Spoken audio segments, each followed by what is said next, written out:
Well, we want to continue talking about this breaking news that we just received out of Clayburgh County about the discovery of these bodies on the beach near Bob Hall Pier. And let's go to Crystal Dominguez because she broke this story last week. So the bodies have been identified. You just got off the phone. The chief deputy there in Clayburgh County called you. What did he tell you, please? He called me just to notify me because I've been calling the past couple days, and from what I understand, the family has as well. The sister of James Butler is Deborah Van Loon, and she's been calling, and she says that she hasn't quite had a lot of information from law enforcement. She's trying to touch base. And he said he alerted them about 5:15 p.m. our time that the two human remains that were found south of Bob Hall Pier were in fact James and Michelle Butler. Now, we did find out the last time the family was in contact with them, according to Deborah Van Loon, was on October 16th because she was waiting to show James Butler's home. But when she tried to call back, he never answered, and the phone just kept going to voicemail. That's when they decided to alert officials and file the missing persons report on October 23rd.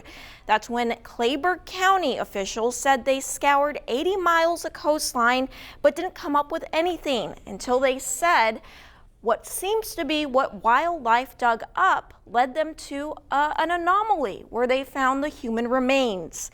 And that's where we're at today. They finally had those remains, and they asked the family, according to Deborah Van Loon, I've been speaking with her all weekend long, for dental film of James Butler so they could positively identify these remains.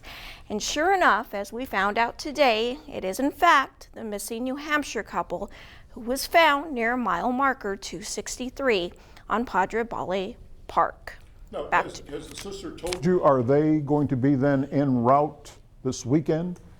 You know, one thing that they did tell me, and that's a great question, is when I spoke with Deborah Van Loon, she told me the family doesn't have the money to make it here to Corpus. And both her and I were looking at some of these flights, and a round trip is about $1,000 from Rumney, New Hampshire to Corpus Christi. So the family started a GoFundMe page, and we mentioned that, and you can go to our website, kztv10.com, for that link. It's amazing. The community reached out from both New Hampshire and Texas, and they've raised quite a bit of money to get some of those family members here in the event they needed to. And of course, unfortunately, we see that more than likely some of that family will be coming into town headed that way as they've come to realize that it is their family members. Crystal Dominguez, great work, great information, and I know you're going to keep following this story, especially with the family probably coming to town here in the next day or so. Excellent reporting. Great work, Crystal. Yeah. Well, it looks like it's going to be a pretty nice